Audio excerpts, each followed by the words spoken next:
Today we're cooking the world's most exotic meats. From $100 chickens to scale-covered reptiles to rare African beasts, we'll be covering the entire animal kingdom. The meats we'll be trying in this video will keep getting more and more exotic, and by the end, we'll be reaching some truly uncharted territory. Starting with this elk loin.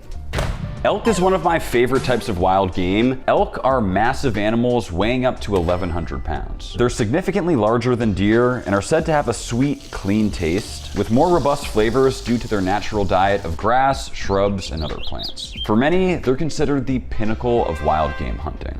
High energy, you guys ready? Welcome, Sophia and Kyle, to our adventure in exotic meats. We're starting off very tame here with some elk. Cheers. No, that's what I'm talking about. Super tender. Very similar to beef in terms of flavor. A little bit of gaminess to it, but I don't hate it. If you didn't tell me what that was, I probably would just think it was a type of beef or something. Pretty good. Overall, a very strong start, putting the elk in the A category. Next up, we have water buffalo filet mignon steaks. Water buffalo can be found all over the world, especially in Southeast Asia. And it's quite popular in India where beef isn't eaten. Some say it's more like tender and leaner beef, so let's give it a shot. What do you get when you combine water with buffalo? Water buffalo? Cheers. So tender. I'd almost choose that over beef. It's honestly juicy. It's honestly dank. I mean, to be fair, this was $80 a pound and it is the tenderloin, so it better be tender, but still, this was fantastic. And we have our very first S tier. And next up, we have frog legs, and these guys are jacked. I mean, just check out those hamstrings and calves. No wonder they can jump so high. Frog legs are rich in protein, omega-3 fatty acids, and other vitamins, and they're commonly eaten in cuisines all over the world. The first time I tried frog legs was actually by accident. Turns out the Chinese word for frog and chicken are very similar, and when I was in China, I accidentally ordered them. I was in for quite the surprise, but I actually remember sort of liking them. Frog legs, Kyle, you got it. Frog legs. Frog legs, and we're gloving up for this one. Looks like a roided out chicken wing. Look at the size of that. Everyone always says it tastes like chicken. Cheers. This tastes like a chicken wing.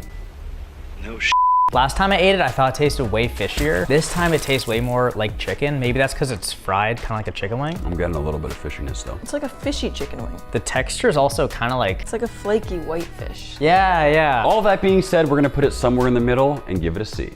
All right, get home safe, Sophia. See you later, alligator. Same to you, kangaroo. It's time for gator. I've had very mixed experiences with eating alligator in my life, but now that I'm officially a certified Florida man, it's time to give it another shot. Perfectly battered and fried, at least visually, these give McDonald's nuggets a run for their money.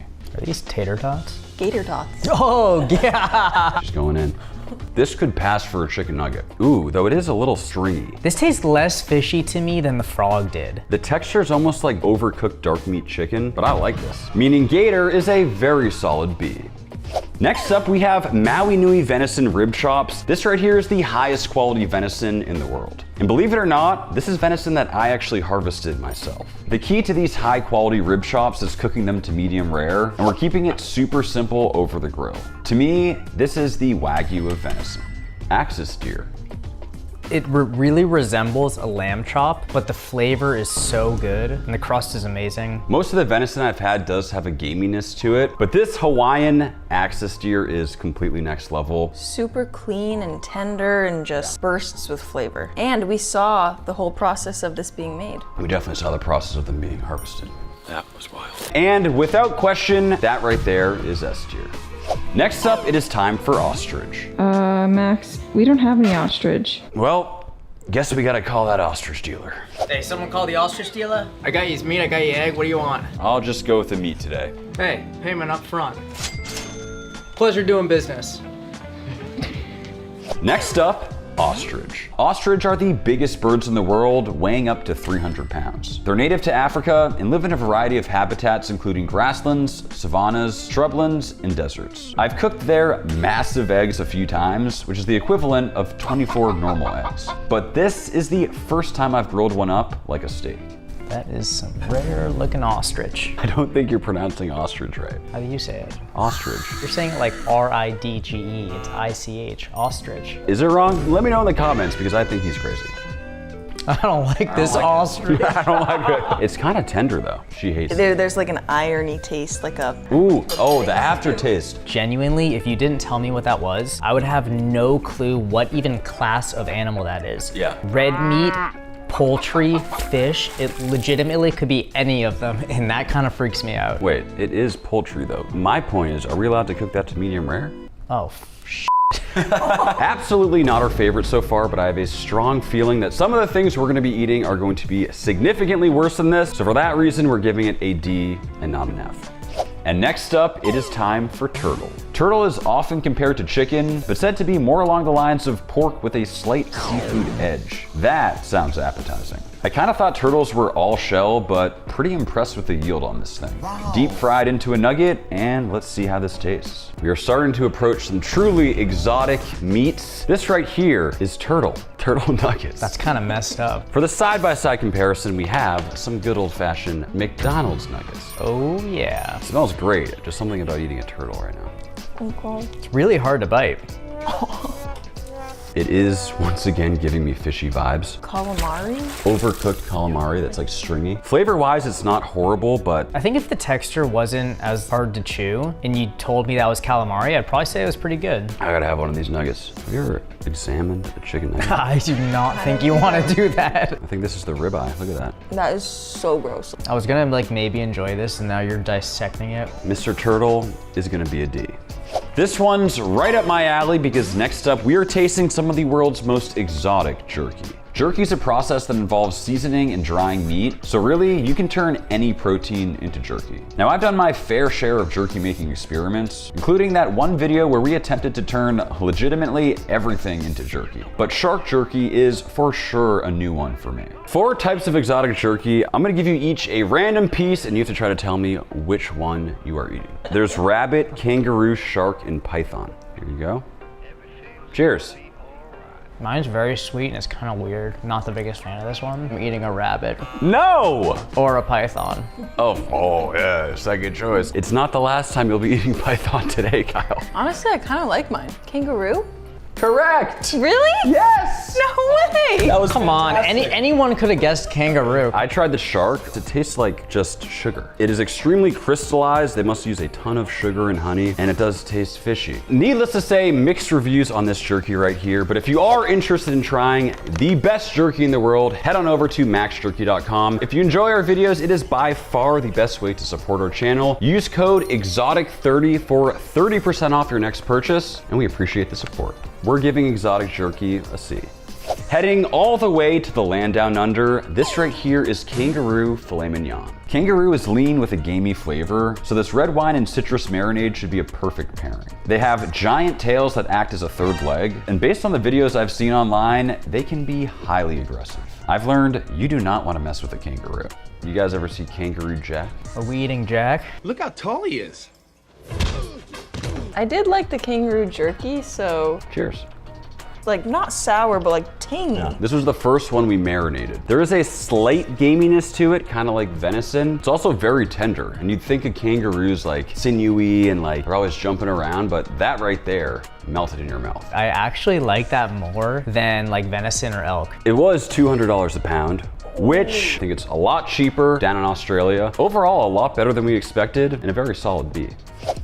Things are starting to get wild because this right here is a whole camel rib roast. This thing is crazy looking. There's this huge knob of fat kind of running throughout. I think that's what's separating the cap from the rest of the rib roast. First of all, I am shocked by how good the marbling looks on this thing. And based on my understanding of a ribeye's anatomy, I actually think this is the ribeye cap, which is absolutely massive for this thing. And the color on it is just stunning. Camel is commonly eaten in the Middle East and Northeast Africa, and it's an important part of cuisines in many regions. It's a ribeye, so I had to cook it to medium rare. If only it was hump day. It is hump day.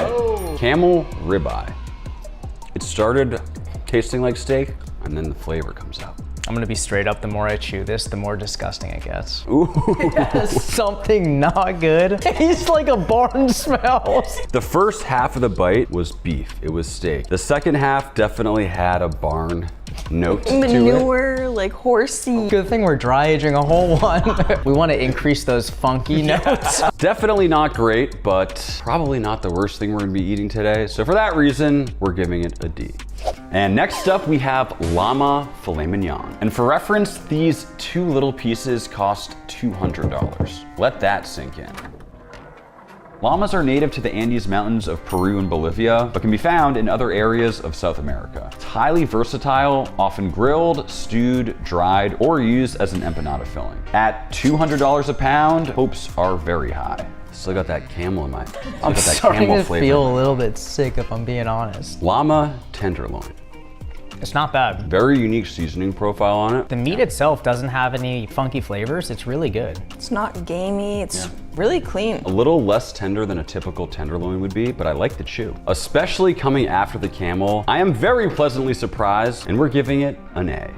This is not your average chicken. What we have in front of us is a $100 Bluefoot chicken. The Bluefoot is a Canadian chicken hybrid bred to resemble the French poulet de Bresse, a super premium chicken known for its incredibly rich, juicy, and tender meat. Many chefs around the world praise the chicken as being the most flavorful, and though it's often recommended to be turned into a soup or braised, today we roasted it to try and really experience that flavor. A very welcomed sight, we have roasted chicken. Is there a catch? The catch is that this is the most expensive chicken I could find. It tastes exactly like chicken. Tastes more like turkey to me. Fresh rotisserie chicken. Like your standard chicken. It's good chicken. Would you pay $99 for it? I'll let you pay $99 for it and I'll eat it. For sure a tasty chicken, but by no means was it worth the price tag. For that reason, we're giving it a C. Heading all the way on over to Africa, we have a $100 Gemsbok ribeye. Gemsbok live in the drier regions of Botswana, Namibia, South Africa, and Zimbabwe. They're 98% lean and extremely rich in omega-3s, as they are truly completely grass and brush-fed meat. This diet is said to give their meat a delicate and slightly sweet flavor with hints of nuttiness. So next up, we have Gemsbok. Wow. So tender. That's a strong...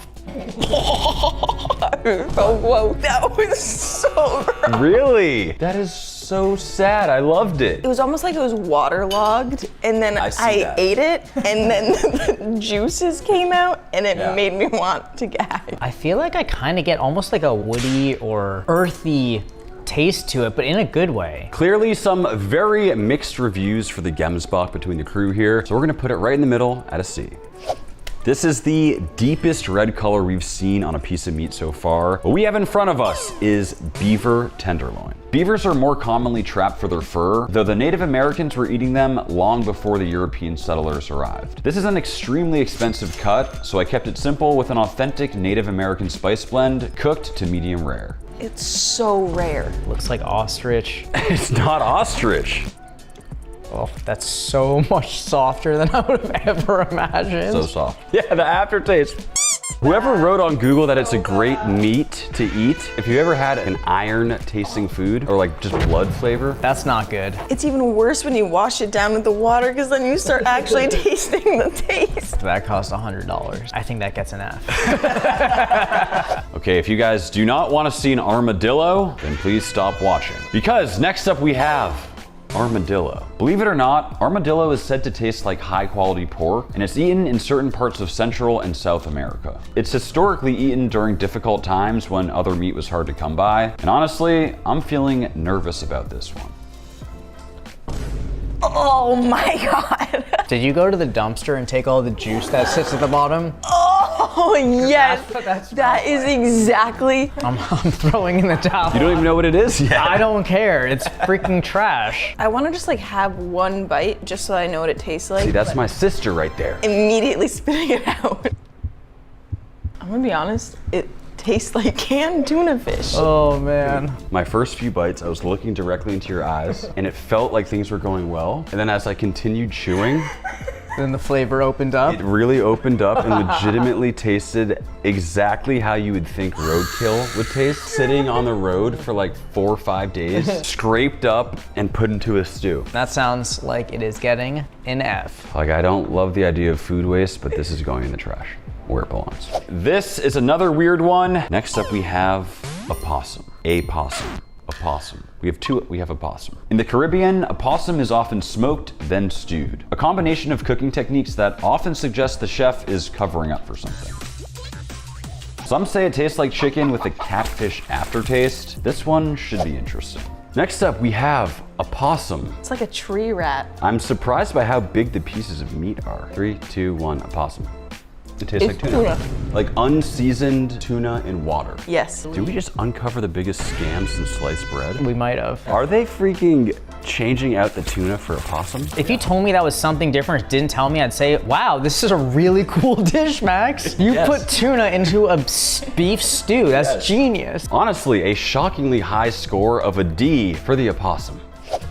Why is this juicing so much? And next up, it is time for python. I'm a snake. Pythons can grow to be some of the largest snakes in the world and are actually an invasive species in my backyard, the Florida Everglades. It's popular to deep fry them, so we're going with a southern-style deep fried python nugget with Cajun seasoning. After the last two, this looks delicious.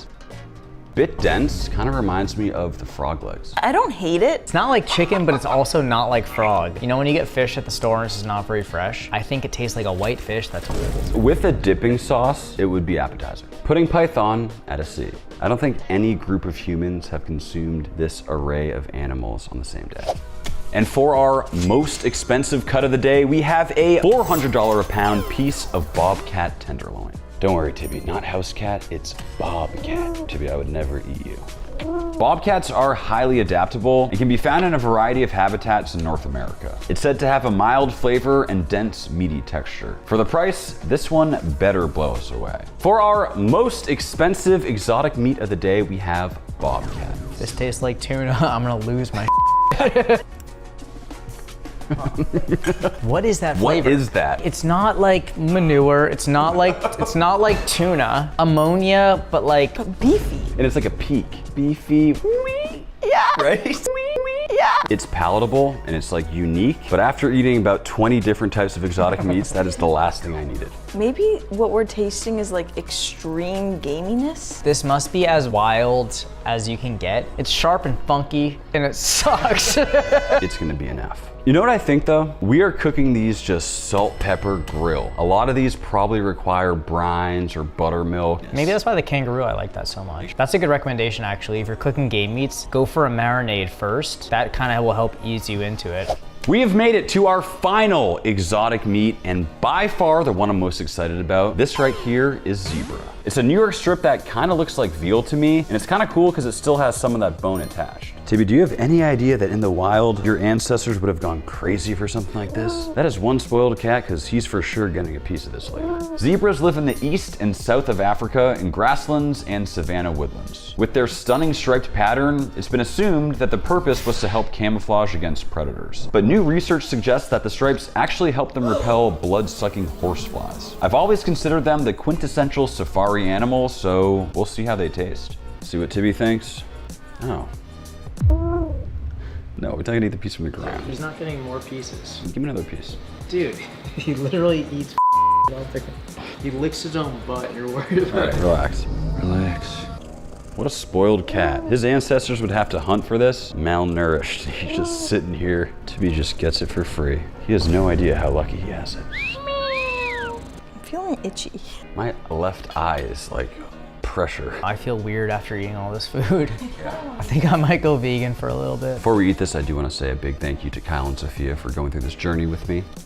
It's kind of sweet. I like it. I love it. It's fantastic. It's juicy too. Very juicy. Almost like a dry aged nuttiness in it. The nuttiness, Yeah. yes. There's a nuttiness in there it's weird, it's good. It tastes like premium. I could eat this every day. Kind of get where the cheetahs are coming from with this stuff. And what that means for our final exotic meat is that it is being placed well into the S category. Really hope you guys enjoyed the video. Be sure to check out maxjerky.com and use the code exotic30 for 30% off, and we'll see you next time. There's no winner. There's no winner. I think we're the losers. We paid $3,000 for this meat.